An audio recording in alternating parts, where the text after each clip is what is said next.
देवपुर गांव दूर दूर तक फैले खेत, कच्चे रास्ते और नदी के किनारे बसा एक सीधा साधा गांव, जहां अभी भी बिजली गुल होते ही लोग लालटेन जला लेते हैं और सूरज डूबते ही दरवाजे बंद कर लिए जाते हैं।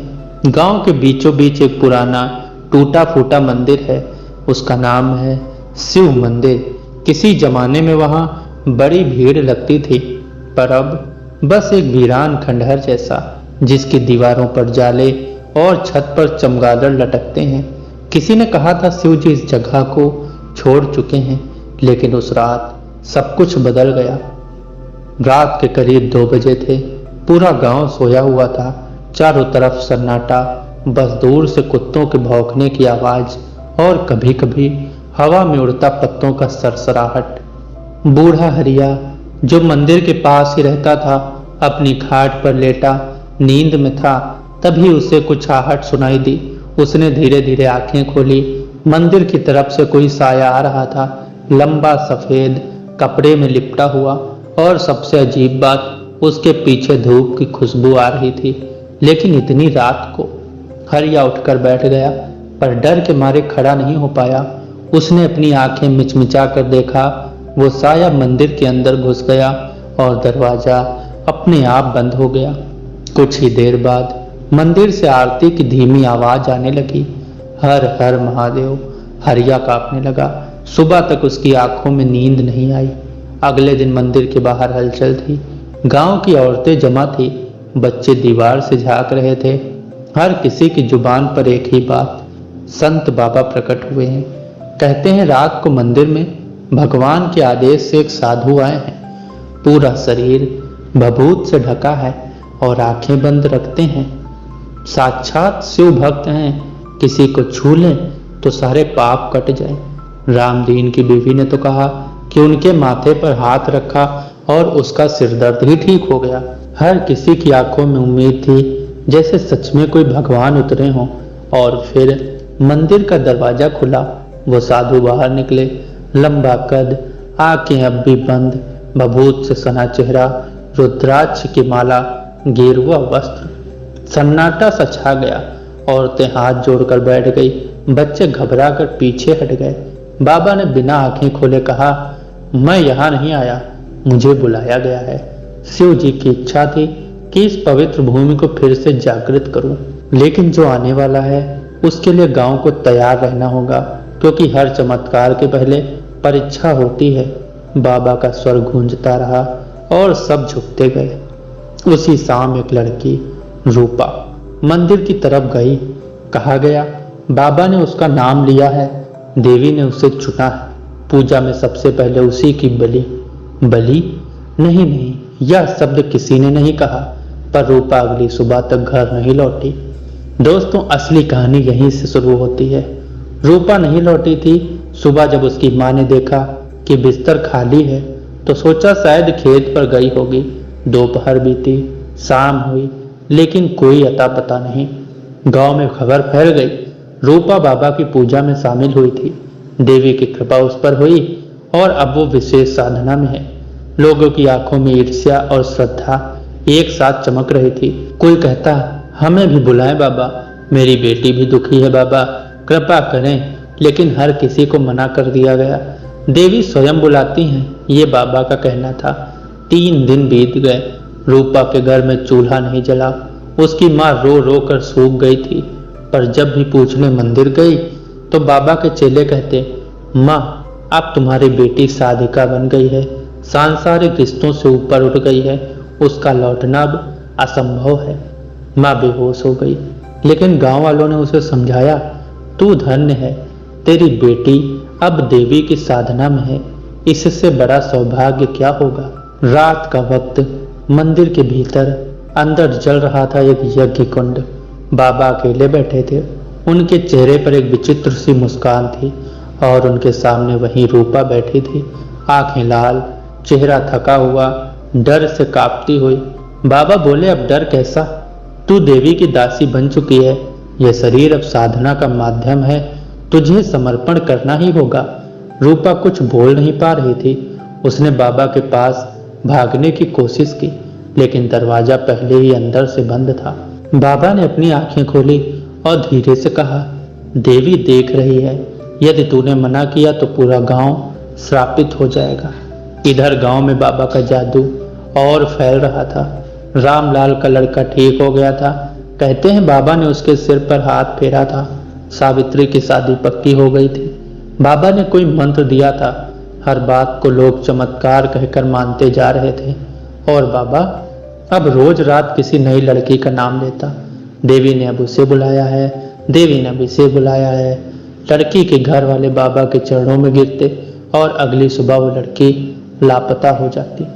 दोस्तों, लेकिन कोई सवाल नहीं करता, क्योंकि जो सवाल करता उसे कहते कि तू नास्तिक है, तुझे देवी की शक्ति पर शक है। मंदिर अब रोशनी से भर चुका था। बाबा का चेहरा दमकने लगा था और उसकी आंखों में अब ईश्वर नहीं, एक शिकारी की चमक थी। गांव में अब बाबा को लेकर एक जुनून था। हर घर में उसी की चर्चा होती। किसी की गाय बीमार थी तो किसी का बच्चा डर रहा था। हर कोई बाबा के पास जा रहा था। लेकिन तभी एक लड़की राधा, उसे कुछ अजीब सा लग रहा था। राधा 20 वर्ष की थी, पढ़ी लिखी, कॉलेज तक गई थी शहर में, लेकिन पिता की बीमारी के कारण वापस लौट आई। वो चुप रहती थी पर देखती सब थी। रूपा उसकी बचपन की सहेली और वो जानती थी रूपा कभी बिना बताए घर नहीं छोड़ सकती। उसी शाम राधा मंदिर पहुंची। बाबा पूजा कर रहा था। चेले बाहर ही रोक रहे थे। बेटी आज नहीं, बाबा ध्यान में है। मुझे बस एक सवाल पूछना है, राधा बोली। बाबा की आवाज़ अंदर से आई, आने दो उसे। राधा अंदर गई। मंदिर के अंदर रोशनी कम थी। धूप और अगरबत्ती की गंध मिली हुई थी किसी गहरे इत्र से। बाबा ने आंखें बंद कर रखी थी। बोलो बेटी। राधा ने धीमे और शांत स्वर में कहा, रूपा कहाँ है? बाबा ने धीरे से मुस्कुराते हुए कहा, वो अब साधना में लीन है। देवी की कृपा उसे मिल चुकी है। तो क्या वो वापस नहीं आएगी? जो देवी को समर्पित हो गया वो संसार से मुक्त हो गया, ऐसा बाबा ने कहा। राधा कुछ देर चुप रही, फिर वो पूछ बैठी, क्या मैं उससे मिल सकती हूँ? बाबा ने इस बार आंखें खोली। उनकी नजर राधा की आंखों में झांक रही थी। क्या तुम देवी की शक्ति पर विश्वास नहीं करती बेटी? राधा मुस्कुराई। करती हूँ ना बाबा, पर रूपा मेरी बचपन की सखी है। कम से कम एक बार उसका हाल जान लूं, यही चाहती हूँ। बाबा कुछ नहीं बोले, बस सिर झुका लिया। राधा लौट आई, लेकिन उसके मन में अब शक की आग जल चुकी थी। उसी रात वो चुपके से मंदिर के पीछे पहुंची। मंदिर के पिछवाड़े की दीवारें टूटी हुई थी। वहां से एक छोटा रास्ता नीचे तहखाने की तरफ जाता था, जिसे गांव वालों ने सालों से देखा तक नहीं था। राधा ने अपनी चप्पल उतारी और बिना आवाज किए नीचे उतर गई। हवा थमी हुई थी। कोने में जाले थे। सीढ़ियों से नीचे उतरते ही उसे एक पतली सी रोशनी की लकीर दिखी और तभी एक हल्की सी चीख, जैसे किसी औरत के गले से निकली हो पर दबा दी गई हो। राधा का दिल धड़क उठा। उसने धीरे से दीवार के पास कान लगाया। छोड़ दो मुझे प्लीज पापा, ये साधना नहीं, ये पाप है। राधा पीछे हट गई।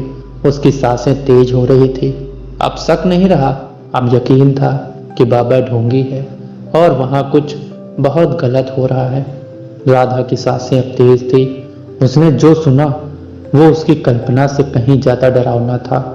वो जानती थी अगर वो एक शब्द भी किसी को बताती तो कोई भरोसा नहीं करता। बाबा गांव के लिए भगवान बन चुका था।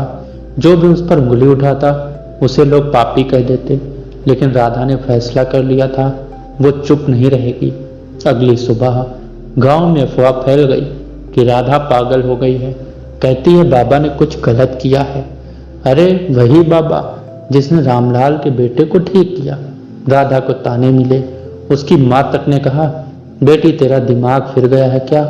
लोग हंसेंगे हम पर राधा रुकी नहीं। वो सीधे थाने गई। थाना इंचार्ज ने पहले तो टालने की कोशिश की। बाबा जी बहुत पहुंचे हुए हैं, बहुत भक्त हैं उनके। राधा ने जेब से एक पुराना मोबाइल निकाला। उस रात जब वो तहखाने के पास गई थी उसने ऑडियो रिकॉर्डिंग चालू रखी थी। फोन ऑन किया। छोड़ दो मुझे बाबा, ये पाप है, ये साधना नहीं है। इंस्पेक्टर का चेहरा गंभीर हो गया। ये किसकी आवाज है? रूपा की, राधा बोली, जिसे सबने देवी की साधिका कहकर भुला दिया। उसी रात पुलिस ने गांव को घेरा। छुपकर मंदिर के तहखाने में छापा मारा गया। वहां से 3 लड़कियां निकली, जिनमें रूपा भी थी, बेहद कमजोर, डरी हुई लेकिन जिंदा। बाबा पकड़ा गया। वो चिल्ला रहा था, देवी का अपमान करोगे तो नरक भोगोगे, मैं भगवान का दूत हूँ। इंस्पेक्टर ने उसकी चुप्पी तोड़ दी, तो ढोंगी है और अब तेरा पाप तुझे निगलेगा। सुबह का सूरज उगा। गांव वाले स्तब्ध थे। जो बाबा कल तक भगवान था, आज हथकड़ी में था। गाधा चुपचाप खड़ी थी। भीड़ में कोई नहीं बोला। फिर अचानक एक वृद्धा आई और उसके पैर छू लिए। बेटी, तेरा ही साहस था जो हम सबको नींद से जगाया। रूपा अब ठीक हो रही थी। बाकी लड़कियां उनके परिवारों के पास लौट चुकी थी। मंदिर अब भी खड़ा था, लेकिन अब वहां कोई चमत्कार नहीं था, बस एक ताला और एक सुनसान शांति। दोस्त, श्रद्धा अच्छी है, लेकिन आंख बंद करके नहीं। जहां सवाल करने की इजाजत ना हो, वहां अक्सर सच नहीं, सिर्फ डर होता है। हम मिलेंगे फिर से एक नई कहानी के साथ। तब तक के लिए आप सभी का बहुत बहुत धन्यवाद।